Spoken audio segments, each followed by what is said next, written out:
The 23 questions I ask everybody I meet in order to decide if I can really love them. Question 1. Let us assume you met a rudimentary magician. Let us assume he can do 5 simple tricks. He can pull a rabbit out of his hat. He can make a coin disappear. He can turn the ace of spades into the joker card. And 2 other tricks in a similar vein. These are his only tricks, and he can't learn any more. He can only do these 5. However, it turns out he's doing these 5 tricks with real magic. It's not an illusion. He can actually conjure the bunny out of the ether, and he can move the coin through space. He's legitimately magical, but extremely limited in scope and influence. Would this person be more impressive than Albert Einstein? Question 2. Let us assume a full-grown, completely healthy Clydesdale horse has his hooves shackled to the ground while his head is held in place with a thick rope. He is conscious and standing upright, but completely immobile. And let us assume that, for some reason, every political prisoner on Earth, as cited by Amnesty International, will be released from captivity if you can kick this horse to death in less than 20 minutes. You are allowed to wear steel-toed boots. Would you attempt to do this? Question 3. Let us assume there are 2 boxes on a table. In one box, there is a relatively normal turtle. In the other, Adolf Hitler's skull. You have to select one of these items for your home. If you select the turtle, you can't give it away and you have to keep it alive for 2 years. If either of these parameters are not met, you will be fined $999 by the state. If you select Hitler's skull, you are required to display it in a semi-prominent location in your living room for the same amount of time, although you will be paid a stipend of $120 per month for doing so. Display of the skull must be apolitical. Which option do you select? Question 4. Genetic engineers at Johns Hopkins University announced that they have developed a so-called super gorilla. Though the animal cannot speak, it has a sign language lexicon of over 12,000 words, an IQ of almost 85, and, most notably, a vague sense of self-awareness. Oddly, the creature, who weighs 700 pounds, becomes fascinated by football. The gorilla aspires to play the game at its highest level and quickly develops the rudimentary skills of a defensive end. ESPN analyst Tom Jackson speculates that this gorilla would be borderline unblockable and would likely average 6 sacks a game, although Jackson concedes the beast might be susceptible to counters and misdirection plays. Meanwhile, the gorilla has made it clear he would never intentionally injure any opponent. You are commissioner of the NFL. Would you allow this gorilla to sign with the Oakland Raiders? Question 5. You meet your soulmate. However, there is a catch. Every 3 years, someone will break both of your soulmate's collarbones with a crescent wrench, and there is only one way you can stop this from happening. You must swallow a pill that will make every song you hear for the rest of your life sound as if it's being performed by the band Alice in Chains. When you hear Creedence Clearwater Revival on the radio, it will sound, to your ears, like it's being played by Alice in Chains. If you see Radiohead live, every one of their tunes will sound like it's being covered by Alice in Chains. When you hear a commercial jingle on TV, it will sound like Alice in Chains. If you sing to yourself in the shower, your voice will sound like deceased Alice vocalist Lane Staley performing a cappella, but it will only sound this way to you. Would you swallow this pill? Question 6. At long last, someone invents the Dream VCR. This machine allows you to tape an entire evening's worth of your own dreams, which you can then watch at your leisure. However, the inventor of the Dream VCR will only allow you to use this device if you agree to a strange caveat. When you watch your dreams, you must do so with your family and your closest friends in the same room. They get to watch your dreams along with you. And if you don't agree to this, you can't use the Dream VCR. Would you still do this? Question 7. Defying all expectation, a group of Scottish marine biologists capture a live Loch Ness monster.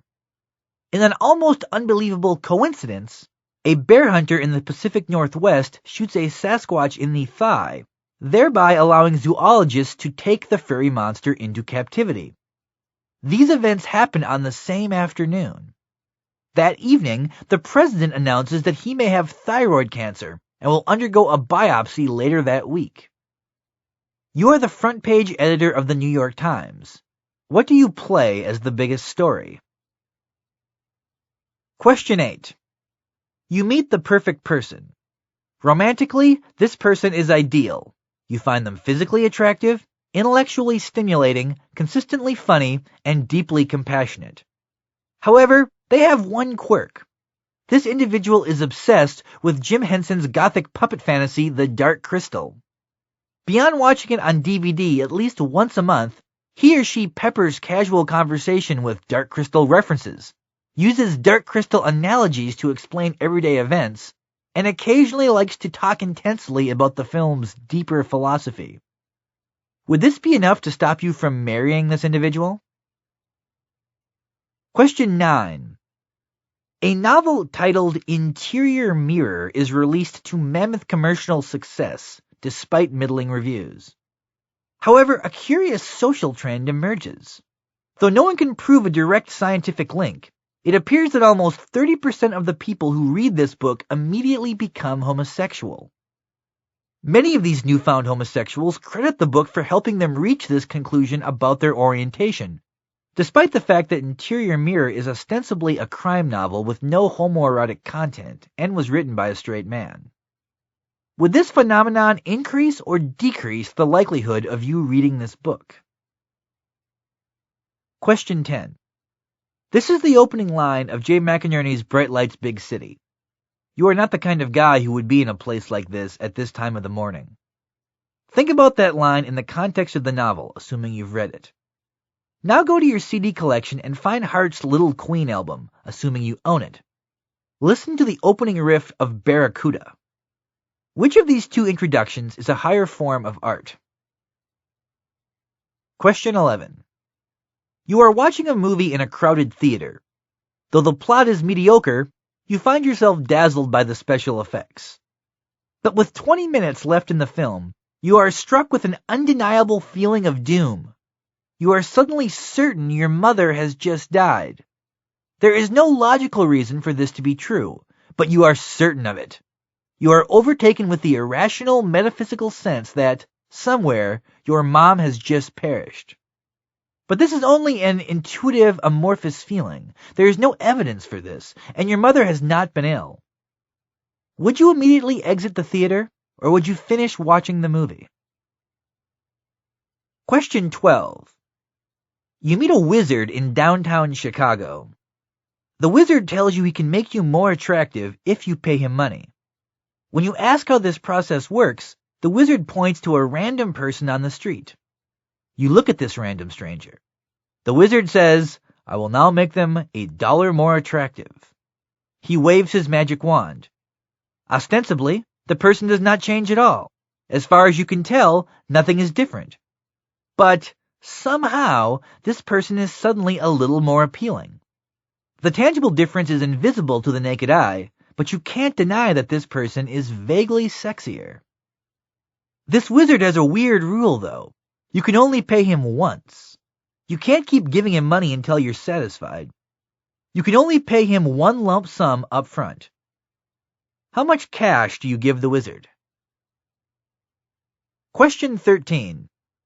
Every person you have ever slept with is invited to a banquet where you are the guest of honor. No one will be in attendance except you, the collection of your former lovers, and the catering service. After the meal, you are asked to give a 15-minute speech to the assembly. What do you talk about? Question 14. For reasons that cannot be explained, cats can suddenly read at a 12th grade level. They can't talk and they can't write, but they can read silently and understand the text. Many cats love this new skill because they now have something to do all day while they lay around the house. However, a few cats become depressed because reading forces them to realize the limitations of their existence, not to mention the utter frustration of being unable to express themselves. This being the case, do you think the average cat would enjoy Garfield, or would cats find this cartoon to be an insulting caricature? Question 15. You have a brain tumor. Though there is no discomfort at the moment, the tumor would unquestionably kill you in 6 months. However, your life can and will be saved by an operation. The only downside is that there will be a brutal incision to your frontal lobe. After the surgery, you will be significantly less intelligent. You will still be a fully functioning adult, but you will be less logical, you will have a terrible memory, and you will have little ability to understand complex concepts or difficult ideas. The surgery is in 2 weeks. How do you spend the next 14 days? Question 16. Someone builds an optical portal that allows you to see a vision of your life in the future. It's essentially a crystal ball that shows a randomly selected image of what your life will be like in 20 years. You can only see into this portal for 30 seconds. When you finally peer into the crystal, you see yourself in a living room, 2 decades older than you are today. You are watching a Canadian football game, and you are extremely happy. You are wearing a CFL jersey. Your chair is surrounded by books and magazines that promote the Canadian Football League, and there are CFL pennants covering your walls. You are alone in the room, but you are gleefully muttering about historical moments in Canadian football history. It becomes clear that, for some unknown reason, you have become obsessed with Canadian football. And this future is static and absolute. No matter what you do, this future will happen. The optical portal is never wrong. This destiny cannot be changed. The next day, you are flipping through television channels and randomly come across a preseason CFL game between the Toronto Argonauts and the Saskatchewan Roughriders. Knowing your inevitable future, do you watch it? Question 17. You are sitting in an empty bar in a town you've never before visited, drinking Bacardi with a soft-spoken acquaintance you barely know. After an hour, a third individual walks into the tavern and sits by himself, and you ask your acquaintance who the new man is. Be careful of that guy, you are told. He is a man with a past. A few minutes later, a fourth person enters the bar. He also sits alone. You ask your acquaintance who the new individual is. Be careful of that guy too, he says. He is a man with no past. Which of these two people do you trust less? Question 18. You have won a prize. The prize has 2 options, and you can choose either but not both. The first option is a year in Europe with a monthly stipend of $2,000. The second option is 10 minutes on the moon. Which option do you select? Question 19. Your best friend is taking a nap on the floor of your living room. Suddenly, you are faced with a bizarre existential problem. This friend is going to die unless you kick them as hard as you can in the ribcage. If you don't kick them while they slumber, they will never wake up. However, you can never explain this to your friend. If you later inform them that you did this to save their life, they will also die from that. So you have to kick a sleeping friend in the ribs, and you can't tell them why. Since you cannot tell your friend the truth, what excuse will you fabricate to explain this seemingly inexplicable attack? Question 20. For whatever the reason, 2 unauthorized movies are being made about your life.